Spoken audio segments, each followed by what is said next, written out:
Hi everyone, welcome to today's video. Today we are going to talk about how to utilize Solend's borrowing function.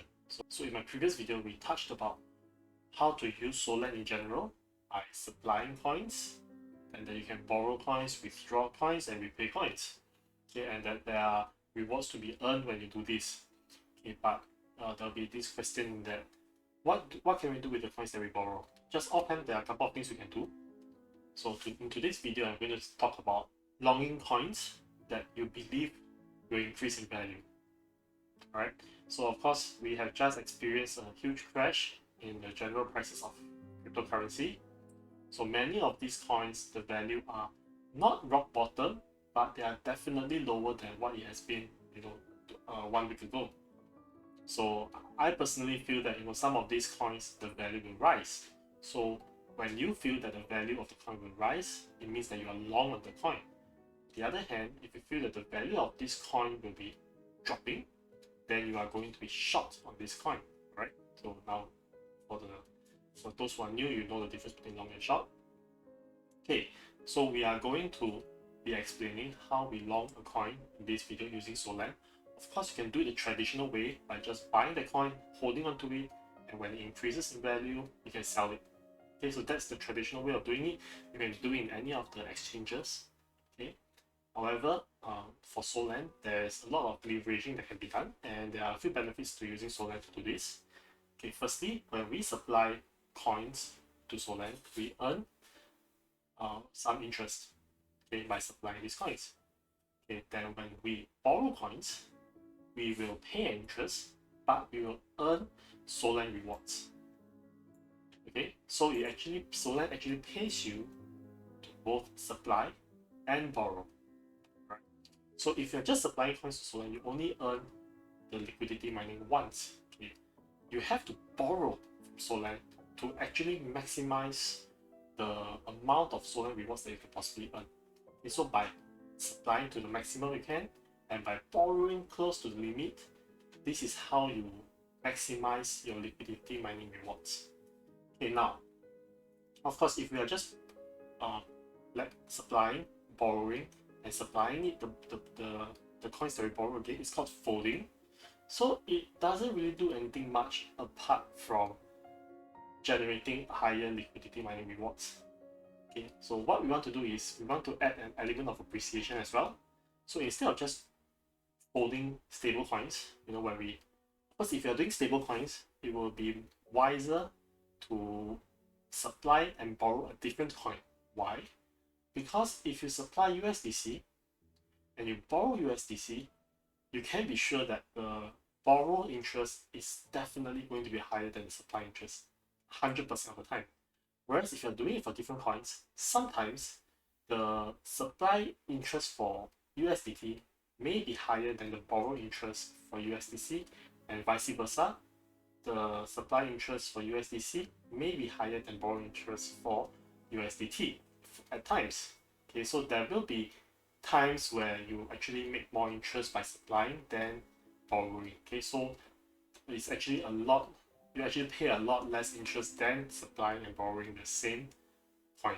Okay, by doing it on two different coins. So that's my recommendation to you.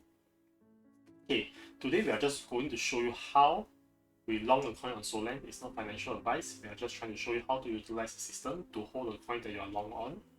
Okay, so today's coin of choice is Radium.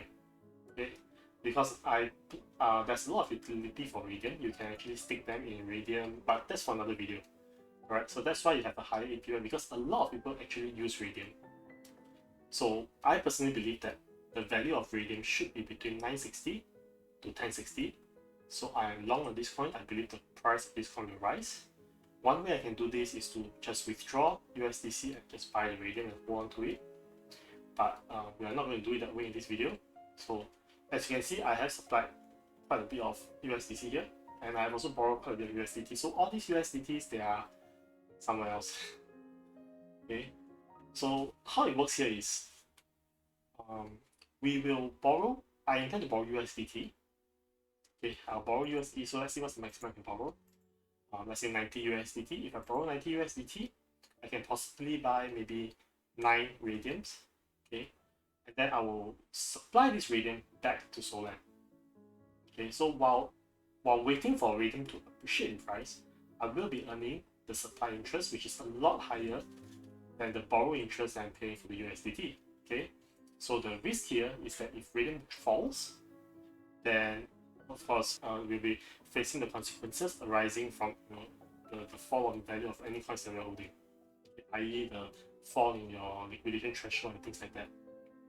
Okay, but when radium rises, so let's say I have a target price of maybe 10%. I want it to raise by at least 80 cents to 960. So once it reaches 960, I will withdraw radium out, convert it back to USDC, and okay, so you have two choices here. Once it raises to your price target, you can convert it to USDT and pay off the USDT that you borrowed to buy this radium, or you can just convert it to USDC and supply it back in and just leave your borrowed radium accumulating there. That way you can continue accumulating the Solend rewards and you will have a higher asset supply balance. Okay, so that's how you long a coin using Solend. Okay, so we are going to do it now. What we are going to do, I do like this entry. Of course, I think a better entry price would be around 850, but for the purpose of this video, we'll just go in 80 is fine. So what I'm going to do, I'm going to borrow. Yes, my maximum is 90, but I'll just stay safe. I want to stay within the borrowing limit. We'll just borrow 80 USDT. Take note there's a borrowing fee of 0.1%. So you need to make sure that when you swap back, you have to make a profit margin of higher than 0.1%. Otherwise, it's not worth it. Then you take note that when you're swapping coins, there's slippage and there's difference in rates and things like that. So definitely, you do need to have a decent margin before you do any swapping. Okay, so we're going to borrow 80 USDT. Approve the transaction. There's also some cost in Solana, that's a few cents. Okay, so I have 80 USDT now. So what I'm going to do is I'm going over to Radium and I'm going to swap 80 USDT to 9.03 Radium.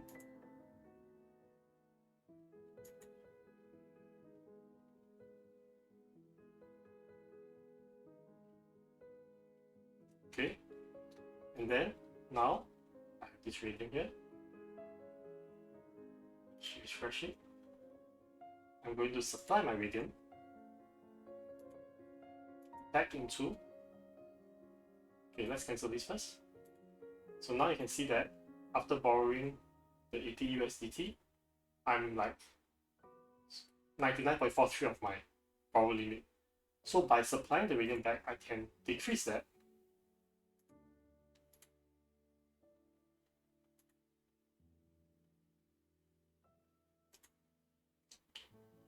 to 96%.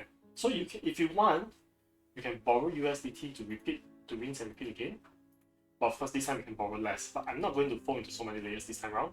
I'm just going to hold this 9 Radium and just let it accumulate. So if one day the price increases up to 960, I will withdraw this Radium, convert it to USDC, and supply it back in so that I can raise my borrowing limit again. And then when the chance arises, I will borrow USDT to buy whatever coin I want again. Okay, so this is one way of doing this. This is only if you are longing a coin that is within the selection available in Solend. Of course, there are some gaming coins, for example, that are not available on Solend that you still want to long on. So in these cases, then you will do the same thing, borrow into USDT, swap into the coin you want, but you will have to put it in a farm or stake it somewhere else because Solend doesn't have the ability for you to supply it here. So it is a little bit less advantageous in that sense because you will not be able to increase your supply here or do extra folding. So I personally recommend that ideally you can be able to do you are able to do it with one of the coins here. For example, you can do it with Solana. Solana used to be around 200 plus. Okay, or you can do it with Ether or Bitcoin. They are all at relatively low ranges. So if you intend to do it with them, then you can do whatever I did and you actually get more Solend rewards when you supply them back in. Okay, so this is how you long a coin using Solend. Yeah, I hope this helps you. So I will be doing, so when the market rise up, I will be doing another video where we short a coin using Solend. Okay, thank you so much for watching. I'll see you next time. Well, I gave you all my love and I gave